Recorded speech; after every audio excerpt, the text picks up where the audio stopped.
নমস্কার বন্ধুরা, আমি সোমা আর আপনারা দেখছেন সোমা শখের বাগান। আর এই বাগানে সকলকে স্বাগত। আজ সকলকেই জানাই হ্যাপি নিউ ইয়ার। নতুন বছর সবারই খুব খুব ভালো কাটুক, আনন্দে কাটুক। যারা যেভাবে আনন্দ করতে চাইছেন তাদের সেইভাবেই যেন আনন্দ করে কাটুক। কেউ বাগান করছেন, কেউ নাচ গান, কেউ বিভিন্ন বিভিন্ন দিকে যে যেভাবে চাইছেন সেইভাবেই আনন্দে থাকুন আর সারা বছরটা আনন্দভাবেই কাটান। তো এখন আমি ছাদে চলে এসেছি। তো সকালবেলায় এসে নিয়ে ফুল টুল তুলে নিয়ে চলে গেছি। পুজো আমার হয়ে গেছে। আজকে খুব বড় একটা ভিডিও করব না, ছোট ভিডিওই করব। আজকে যেহেতু 1 জানুয়ারি, সেই জন্য একটু ভাবছি বেড়াতে যাব। আমাদের এখানে জয়চণ্ডী মেলা হয়, সেই সময় জয়চণ্ডী পাহাড়ে 28 তারিখ থেকে 1 তারিখ পর্যন্ত, আজকেই লাস্ট। তো এতদিন যা শীত পড়েছিল আমাদের এখানে, সেই মেলাতে যাওয়া হয়নি। তো আজকে ভাবছি মেলাতে যাব, তাই তাড়াতাড়ি খাওয়া দাওয়া করে দুপুর থাকতে চলে যাব, কারণ সন্ধে হওয়ার আগে এইখানে মেলা থেকে চলে আসব। না হলে যা ঠান্ডা না, সন্ধেবেলার পর আর এখানে থেকে বাইরে বেরোনো যাচ্ছে না। সেই জন্য আজকে ভাবছি যে দুপুর যেয়ে আর মেলাটা ঘুরে নিয়ে তারপর চলে আসব। তাই ছাদে এসেছি, একটুখানি শাক টাক তুলে নিয়ে যাব, তাড়াতাড়ি রান্নাবান্না করব। আর আমি মানে 1 জানুয়ারি বলুন, 1 বৈশাখ বলুন, একটু ঘরে রান্না করে খেতেই ভালোবাসি। আজকের দিনটা প্রথম দিন বছরে, সেই জন্য রান্না করে বেশ খাওয়াবো, এটা খুব ভালো লাগে। তাই আজকে একটু অল্প স্বল্প আয়োজন করব। আর এই শাকটা আনা হয়নি বাজার থেকে, সেই জন্য ভাবছি শাকটা তুলে নিয়ে যাবো। যেহেতু বাগানে প্রচুর শাক আছে, আর আলুর শাক তুলবো করে অনেক দিন ভাবছি তুলবো, কিন্তু তোলা হচ্ছে না। এই জন্য একটু আলুর শাকও তুলে নিয়ে যাব। আর আপনারা সকলেই খুব খুব ভালো থাকুন। আর আমি এই নতুন বছরে একটা জিনিস বলবো, যে আপনাদের কাছে কথা দিচ্ছি যে আমি আরও এই বাগানটাকে ভালোভাবে গড়ে তুলব। যেগুলো এতদিন ভুল হচ্ছিল সেগুলো শুধরানোর চেষ্টা করব। আর আরও ভালো কিছু ভালোভাবে বাগানটাকে তৈরি করে আপনাদের কাছে উপস্থাপন করব। তাহলে চলুন, আমি বাগানের কিছু শাক আছে এগুলোকে তুলে নিয়ে আবার ফিরে আসছি।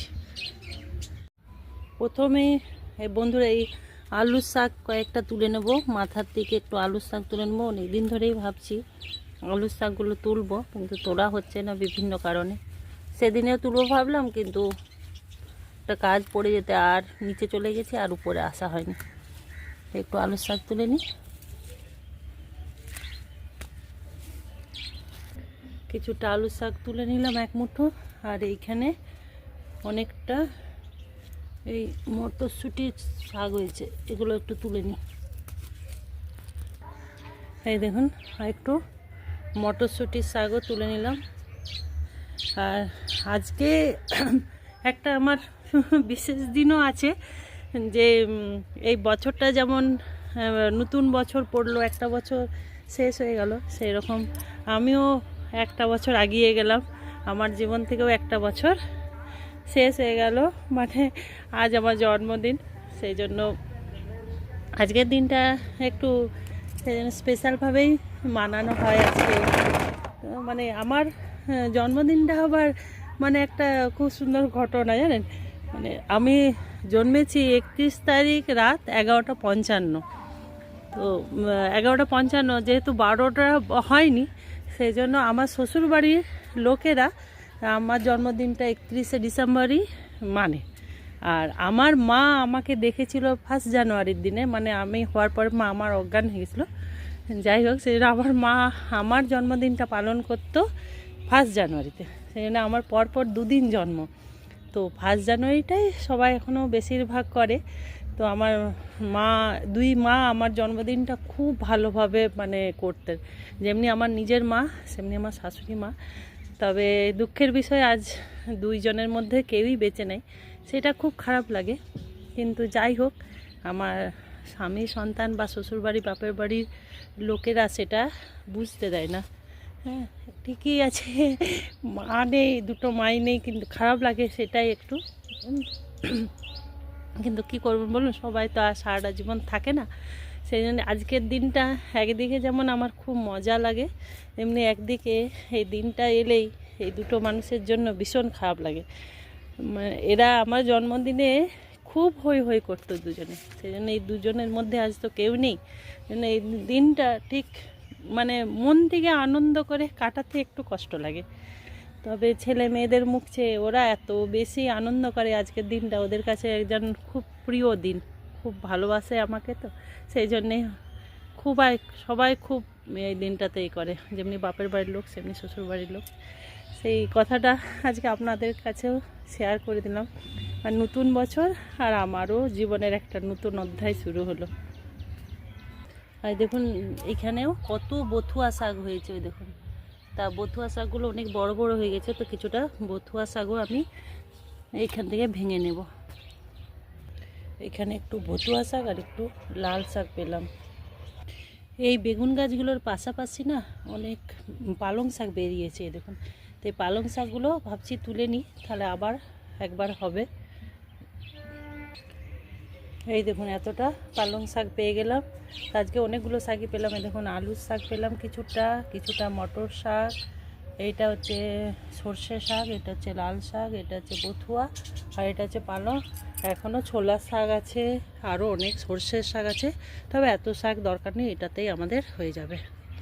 আর কালকে ঘরে এসেছিল চারা গাছ বিক্রি করতে, তো কটা চারা আমি নিয়েছি, এগুলো কালকে লাগিয়ে দিয়েছি। দেখুন এখানে ডায়ান্থাসের 3টে কালারের 3টে গাছ পেয়েছি বড়, আর ইমপ্রেশন এই যে দুটো, এই একটা ফুল ফুটে আছে যেটা, আর এই একটা, এই দুটো ইমপ্রেশন কালকে পেয়েছি। আর আরেকটা কথা আপনাদেরকে জানানো হয়নি, কালকে বছরের লাস্টে আমার বাগানে অনেক অতিথি চলে এসেছিল, যারা এসে নিয়ে ভালো পিকনিক করে গেছে।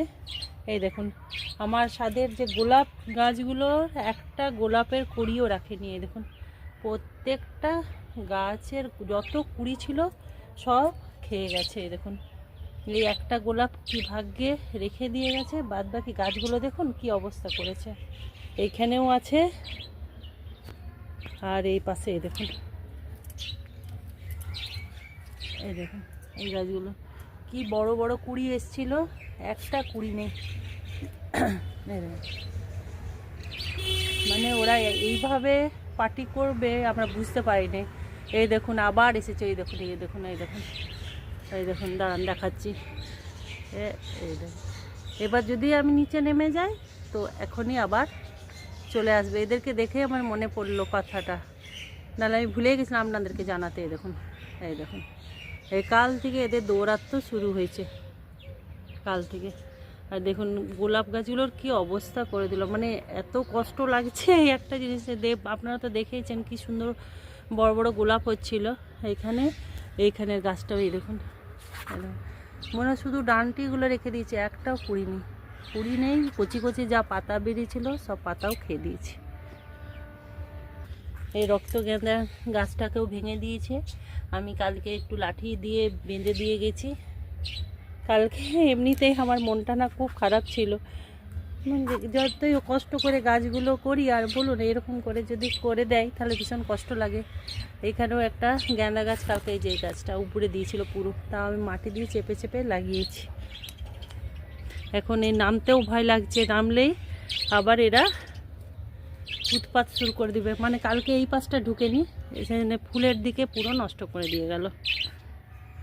কালকের এই জায়গায় আদাটা তুলেছি, কিন্তু মাটিটা এত শক্ত যে নিচ পর্যন্ত নামতে পারিনি, উপরে ছিল। আদা ভালো হয়নি, কত হবে 100-র মতনও আদা পাইনি মনে হয় এইখান থেকে। তবে এটা এখনও রাখা আছে, এটার পাতাগুলো এখনও দেখছি সবুজ আছে। তো এটা যেদিন তুলবো সেদিন দেখাবো। কালকে কাজ করতে করতে ভাবলাম দেখি ওইটা তুলে কেমন হয়েছে। আর এইখানে কিছুটা বিনস হয়ে আছে, বিনসগুলো তুলে নিই। এই দেখুন একটুখানি বিনসও পেলাম, তাহলে আজকে আমার সবজি মানে শাক তোলা হয়ে গেল, আর শাক তুলবো না। এবারে গাছগুলোতে একটু খাবার দেওয়া প্রয়োজন, সেই খাবারটা দিয়ে দেব একটু করে। সর্ষের খোল ভেজানো জলটা দিয়ে যাব। কালকে তো শুধু কদিন তো খাবার দিইনি, জলই দিয়ে গেছি, মানে কালকে না পরশু জল দিয়েছি, কালকে আর জলই দিইনি, দেখুন সবগুলো শুকনো শুকনো হয়ে আছে। তো এবার ভাবছি একটু করে সরষের খোল ভিজানো জলটা দিয়ে দেবো। খোল তো ছিল না এতদিন, সেদিনকে তো আপনাদের সামনেই ভিজালাম। তো দুদিন তো হয়ে গেল, এবার ওইটা গাছে দিয়ে দেবো। তাহলে বন্ধুরা, আজকে আমি এখানেই আমার ভিডিওটা শেষ করছি। সবাইকে জানাই হ্যাপি নিউ ইয়ার। সবাই খুব খুব খুব ভালো থাকুন, সুস্থ থাকুন, আনন্দে থাকুন। সারা বছরটা আপনাদের খুব ভালো যাক, আপনাদের সমস্ত মনের ইচ্ছা যেন ঈশ্বর পূর্ণ করে দেয়। তাহলে আপনারাও খুব ভালো থাকুন, সুস্থ থাকুন, সবুজের সাথে থাকুন। আর যারা আমার নতুন বন্ধু, তাদের যদি ভিডিওটা ভালো লাগে তার লাইক শেয়ার কমেন্ট করবেন। যারা নতুন বন্ধু তারা আমার চ্যানেলটাকে সাবস্ক্রাইব করে রাখবেন। সবাইকে জানাই হ্যাপি নিউ ইয়ার। আর আবার নতুন কোনো ভিডিও নিয়ে আপনাদের কাছে আসবো। ততক্ষণের জন্য এই ফুল ভরা ফুলের তরফ থেকে সবাইকে জানাই অনেক অনেক শুভেচ্ছা। আর আমি এবার আসছি, টাটা।